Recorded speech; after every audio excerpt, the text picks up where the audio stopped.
I bought this phone for $1,275. This is the iPhone 15 with 128 gigabytes of onboard storage, but it is pink, so it's worth the money. This is the new pink color that Apple announced on the iPhone 15. In person, honestly, I love this color. It sort of has this frosted glass look to the back. This will help combat fingerprints, and it should be rather easy to clean. In person, it is sort of a foggy pink. I was actually curious to see what this looked like in person, and honestly, it delivered. The rails on the iPhone 15 feel really nice with a pink coating. It's not the titanium rail we get on the iPhone 15 Pro, but nonetheless it does feel good. And we also do get slightly more curved edges this year, which just makes the iPhone 15 really comfortable to hold in the hands. This phone does feel a tad bit slimmer, and it's exactly 1 gram lighter than last year's iPhone 14. The back is using ceramic shield, which may be a good thing, because if you guys watched my video on the iPhone 15 Pro Max, then you already know my thoughts on the titanium finish. In Canada, we still get a SIM card slot, so this may be Canada's first W of 2023. What's really interesting is Apple pays a ton of attention to detail. Even the box comes with a pink Apple logo and pink iPhone lettering. I'm not sure what it exactly is with pink in 2023, but thanks to the Barbie movie, pink has definitely been on the rise, which is a good thing because we do need more pink in this world. I'm so tired of all those neutral gray and black colors. I've been feeling so small. Watch the clock ticking off the wall.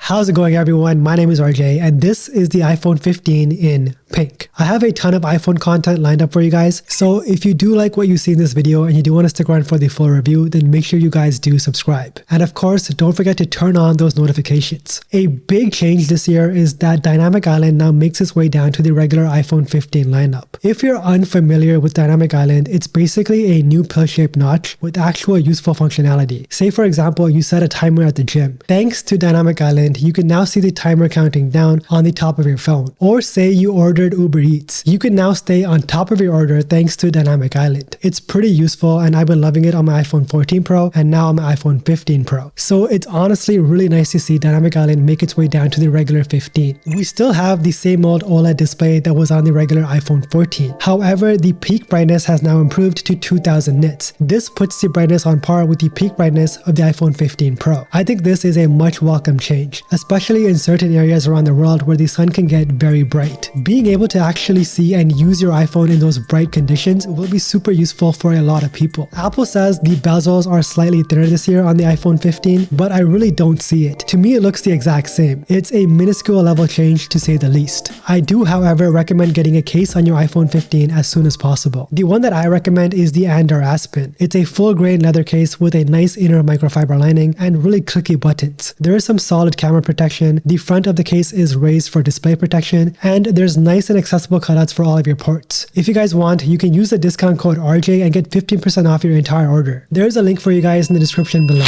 I have a lot of good things to say about this phone, but I do feel like it's too expensive for what we get. In my opinion, this phone should be $100 cheaper, especially since it doesn't come with an LTPO display. You see, the iPhone 15 in 2023 does not come with a 120Hz refresh rate, which I understand a lot of you out there watching don't care for a faster refresh rate. I get that. But I am telling you guys, it's not normal for a phone to cost $1,275 and not come with at least a 90Hz refresh rate. The iPhone 15 should either be $100 cheaper or come with at the very least 90Hz. But I'm actually very curious to know what you guys think. If you are in the market for an upgrade, do you care for 120Hz at all, or are you fine paying the exact same price as last year for a 60Hz phone in 2023? Let me know down in the comments below. I'm genuinely curious. Of course, on the regular 15, there's no action button like what we have on the Pro lineup. Instead, we have the standard mute switch, which a lot of people will be just fine with. On the back, the main camera lens has now improved. This is now a 48 megapixel camera like what's found on the iPhone 15 Pro, but with a smaller sensor. You don't capture as much light, and the quality of the images is certainly not on par with the images you get on the Pro. However, with that being said, this camera should be just fine for about 99% of people out there. Unless of course you are a professional and you do use your iPhone for pro photography or even like professional video recording. recording. By far, the biggest change this year to the regular iPhone 15 is USB-C. This will just make using an iPhone a lot easier for everyone. You can now use your iPhone to charge your AirPods, another Android phone, or whatever USB device you want. The transfer speeds though are limited. It's not as fast as what you get on the iPhone 15 Pro. So if you're planning on transferring a lot of pictures and videos from your phone to your computer, you may want to just get the iPhone 15 Pro. This phone is rated IP68 dust and water resistant, the same as last year, and it does come with last year's Pro chip, the A16 Bionic, along with 6GB of RAM. The battery is slightly bigger, and we still get the same charging speeds as last year. All in all, first impressions wise, despite what I say about 60Hz, I still think this phone will sell like hotcakes. It even makes me question, why should I go Pro in the first place? You get USB-C, a new improved main camera lens, increased brightness on the display, Dynamic Island is now available on the regular 15s, and the phone isn't made of titanium, which I personally think is a strength. You also get a lot more color options, and I think this pink and the green iPhone 15 are by far my favorites. So what are you missing out on by not getting the iPhone 15 Pro? If you like to record and log like us creators, then you definitely should go with the Pro. You get faster USB-C transfer speeds, and of course you do get an LTPO 120Hz panel. Everything else is pretty much the same. So you gotta ask yourself the question, why go Pro? Is paying that extra $400 here in Canada actually worth it for you? I think for about 99% of you guys watching right now, probably not. Save the money and buy something else you guys really need. Let me know what you guys think about the pink iPhone 15 down in the description below. If you made it to the end of this video, drop a pink heart emoji down in the comments below. I would love to know who my true supporters are. As always, thank you so much for watching, and don't forget to flex with your Barbie themed tech.